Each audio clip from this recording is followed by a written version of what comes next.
नमस्कार दर्शकों, स्वागत है आप सभी का आपके अपने YouTube चैनल लोकल टीवी पर। समाचारों को जानेंगे विस्तार से, लेकिन आइए उसके पहले देखते हैं सुर्खियां। अब होगी टाइट चेकिंग, फ्री में मिली बाईसाइकिल, SPM में हादसा, सोशल मीडिया की ताकत, खुद को कलेक्टर बताकर लिया 2 करोड़ कटनम। क्या यूनियन चुनाव से पहले हट गई BMS?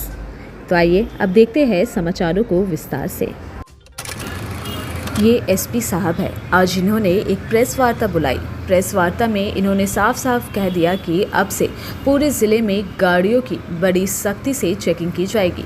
दोस्तों, आइए आपको बताते हैं पूरा मामला। वर्ल्ड रोड सेफ्टी वीक आने वाला है। ऐसे में हमारी ज़िला पुलिस इस अवसर पर चौकन्ना रहना चाहती है। SP साहब ने बताया कि आज उन्होंने 10-10 लोगों की 2 विशेष टीमें बनाई है। ये दोनों टीमों को पूरे ज़िले में गाड़ियां चेक करने के काम पर लगाया जाएगा। चेकिंग के दौरान PUC, इंश्योरेंस, गाड़ी की RC और ड्राइवर की लाइसेंस चेक होगी। नेशनल हाईवे पर गाड़ियों की स्पीड लिमिट चेक की जाएगी। लॉरी जैसे भारी वाहनों पर लदा हुआ लोड चेक किया जाएगा। बाइक चालकों के हेलमेट और कार चालकों की सीट बेल्ट चेक होगी। दोस्तों, आपको याद होगा, हाल फिलहाल में ही तेलंगाना राज्य सरकार ने रोड सेफ्टी फाइन के रेट बढ़ा दिए हैं। अब ये चालान ताबड़तोड़ काटे जाएंगे। दोस्तों, आप भी सतर्क हो जाइए, पता नहीं कब कहां से आपको पुलिस वाले चेकिंग करते हुए मिल जाए। इंडियन फ्रेंड्स अटलांटा नामक एक समाजसेवी संस्था ने कल बच्चों को फ्री में साइकिल मुहैया करवाए।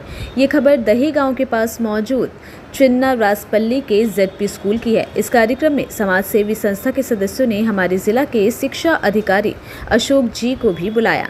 साथ ही विधायक हरीश बाबू के चाचा जी श्री सुधाकर पालवाई जी को भी बुलाया।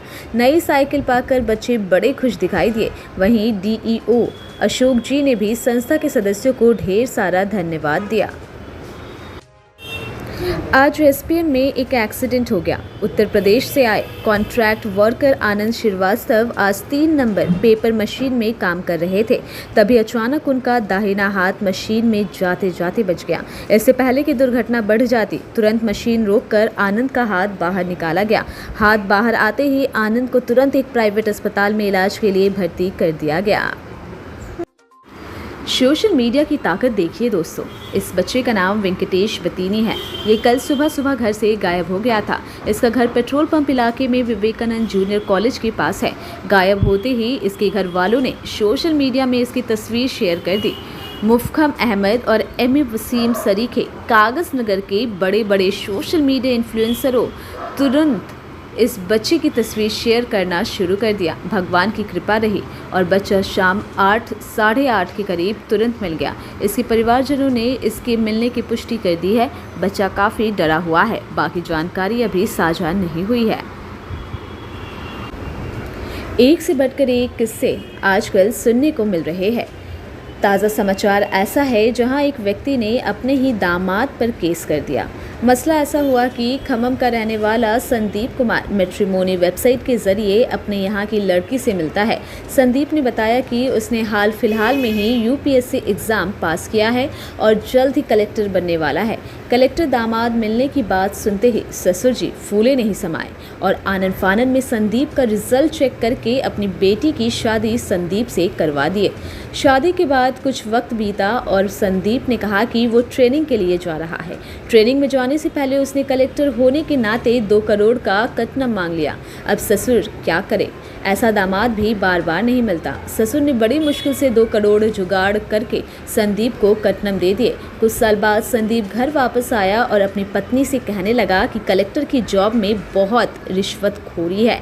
वह जॉब का प्रेशर नहीं झेल पा रहा। अब वो कलेक्टर का जॉब छोड़कर रेडियोलॉजिस्ट बनना चाहता है। रेडियोलॉजिस्ट मतलब एक्सरे, CT स्कैन वगैरह की मशीन चलाने वाला टेक्नीशियन। अब संदीप के ससुराल वालों को संदेह हुआ। उन्होंने पता किया तो उनके पैरों तले जमीन खिसक गई। संदीप कोई कलेक्टर बनने वाला नहीं था, ना ही उसने कोई यूपीएससी की परीक्षा पास की थी। संदीप ने नकली रिजल्ट बताकर 2 करोड़ का दहेज ले लिया। बाद में उन्हीं पैसों से संदीप ने बड़ी मेडिकल स्कैनिंग सेंटर खोल ली, जिसमें वो खुद रेडियोलॉजिस्ट का काम करता था। इस तरह संदीप ने अपने ससुराल को 2 करोड़ का चूना लगा दिया। ये सब मालूम पड़ने पर संदीप के ससुराल वाले भड़क गए। अब उन्होंने संदीप के खिलाफ दहेज के लिए प्रताड़ित करने और धोखे से शादी करने का केस बुक कर दिया है। अब आते हैं आज की आखिरी खबर पर। जब से एसपीएम फिर से खुली है, तब से यहाँ कोई यूनियन के चुनाव नहीं हुए। अब जैसे जैसे समय बीत रहा है, हर यूनियन यहाँ चुनाव करवाने की मांग पर तेज़ी से रिएक्शन दिखा रही है। आईएनटीयूसी हो या बीएमएस, हर कोई चुनाव करवाने की मांग लेकर बैठा है। इसी में अफवाहों का दौर भी शुरू हो गया है। हुआ ये कि कांग्रेस की तरफ से आईएनटीयूसी, कम्युनिस्ट पार्टियों की तरफ से एआईटीयूसी और सीआईटीयू यूनियन की चुनावी मैदान में उतरती है।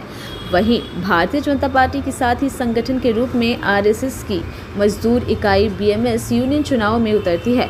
आज पालवाई हरीश बाबू और डॉक्टर श्रीनिवास के नेतृत्व में बीजेपी का सिरपुर तालुके में जोर है। तो वहीं एक ज़माना था जब कलोल भट्टाचार्य के नेतृत्व में यूनियन में बीएमएस का डंका बजता था। आज भी लोगों का मानना है कि यदि बीएमएस जीत जाए तो एसपीएम की ढेर सारी दिक्कतें समाप्त हो जाएगी। जो भी कुछ लोग ये अफवाह फैलाते हुए दिखाई दे रहे हैं कि बीएमएस के नेता कलोल भट्टाचार्य ने सरेंडर कर दिया है, वह खुद कह रहे हैं कि अब वो चुनाव नहीं लड़ेंगे। किसी अच्छे भाजपा लीडर को इंडिपेंडेंट चुनाव लड़ना चाहिए। लेकिन जब आज हमने बीएमएस के अन्य नेताओं से बात की तो उन्होंने इस पर चिंता जताते हुए कहा कि ऐसा बिल्कुल भी नहीं है। कलोल जी आज भी बीएमएस में एक्टिव है और एसपीएम के निष्कासित वर्करों के मामले में लगातार काम कर रहे हैं। कुछ लोग बीएमएस को कमज़ोर करने की साजिश कर रहे हैं और बीएमएस और बीजेपी के बीच फूट डालने की कोशिश कर रहे हैं। दोस्तों, आपको क्या लगता है? क्या कलोल भट्टाचार्य सच में एसपीएम की राजनीति से दूर हो गए हैं या कुछ लोग उनको बदनाम करने की साजिश कर रहे हैं? अपनी राय ज़रूर बताएं। अब देखने वाली बात यह है कि क्या इस मसले को आरएसएस जल्द ही निपटाएगी? क्या बीएमएस के चुनाव जीतने से सच में एसपीएम की कई परेशानियों का हल निकलेगा? दर्शकों, अगर आपको हमारी प्रस्तुति पसंद आ रही हो तो लाइक, कमेंट, शेयर करना ना भूलें। मिलेंगे नए वीडियो में नए समाचारों के साथ। तब तक के लिए नमस्कार।